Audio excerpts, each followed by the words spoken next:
Module 2, How Emotional Intelligence Impacts Your Decision Making. Have you ever encountered a situation that you thought you had an experience negatively, but later on it was actually a positive experience? This happens because of our perspective and our ways of seeing things differently. We all have different lenses. For example, Keisha might be looking at the front of a glass with letters, and Sarah might be looking at the back of the glass with different letters. Now, are they looking at the same glass? Yes, they are, but they're seeing it from different angles. We all have different views and ways of seeing things, and our perception becomes our reality. The key is to identify your perspective and your view so that you can expand your thinking and ways of seeing things differently.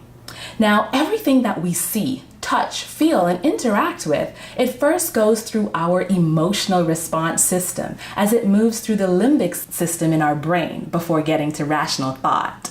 So for example, you might be driving on a freeway and someone cuts you off, and immediately your reaction is, "What a stupid idiot!" But you take a moment and pause and then consider later on, perhaps this person was rushing to the hospital or had a very important issue they needed to get to. Or if you are a parent, you might have a situation with your child that has done something wrong. Your initial reaction would be to lash out and get upset, and then later reflect on what really happened and what can we do to address this situation. This is all related to the way that we see events, and the key is to identify our perspectives so that we can choose an alternative way of viewing things. Studies show that when a person's emotional connections are severed in the brain, they can't even make simple decisions.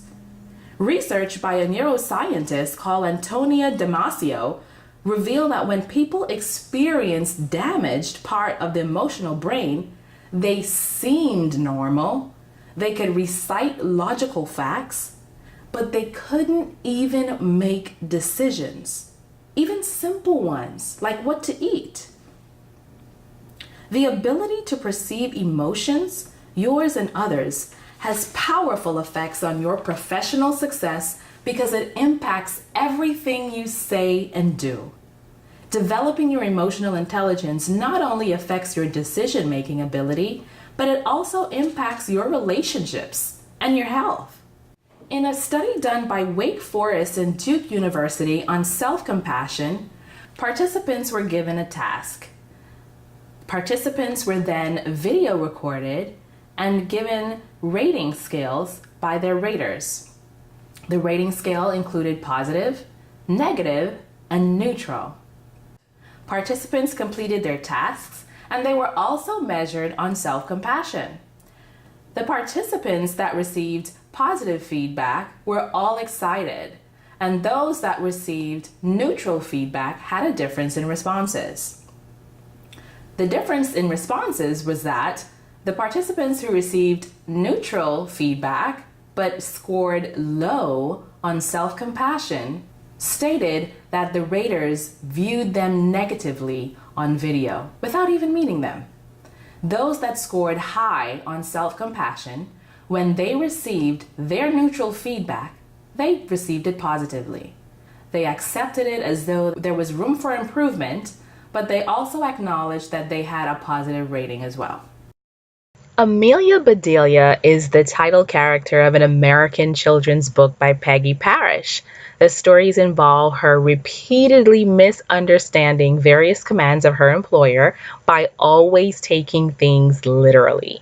So this causes her to perform incorrect actions that are simply hilarious.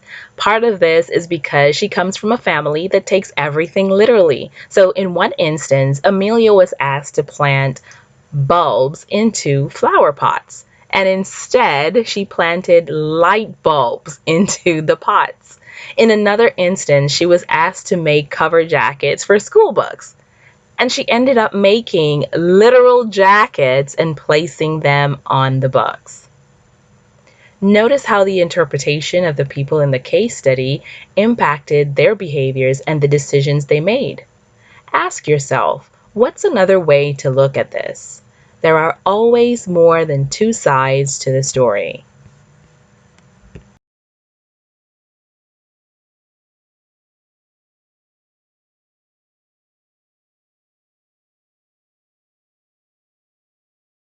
The mood we are in and the emotion we experience can make all the difference between a yes and a no, a smart decision and a poor decision. For example, imagine that you have just won the lottery. You are excited and overjoyed with happiness. Your emotions are now in the driver's seat. So you go on a shopping spree. You pay off all your bills, your extended family bills, and even your friends' bills. You end up spending all your money, and 2 years later, you're bankrupt. Your emotion got the best out of the situation. Or consider that you've been working on a project with a colleague, and suddenly you make a mistake. 5 minutes later, you see an email in your inbox written in all caps telling you what you did wrong. You feel attacked and embarrassed. You fire off a response in all caps, insulting your colleague, telling her that you don't need anyone telling you what to do, and you are tired of her constant criticism.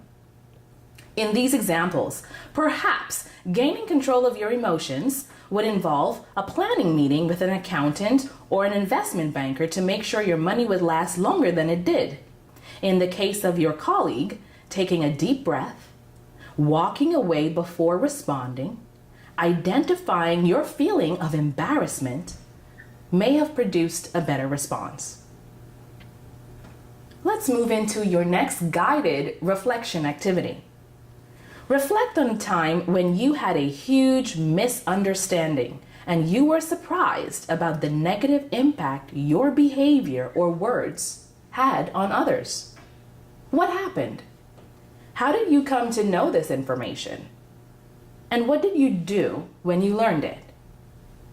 Pause the video and write that down.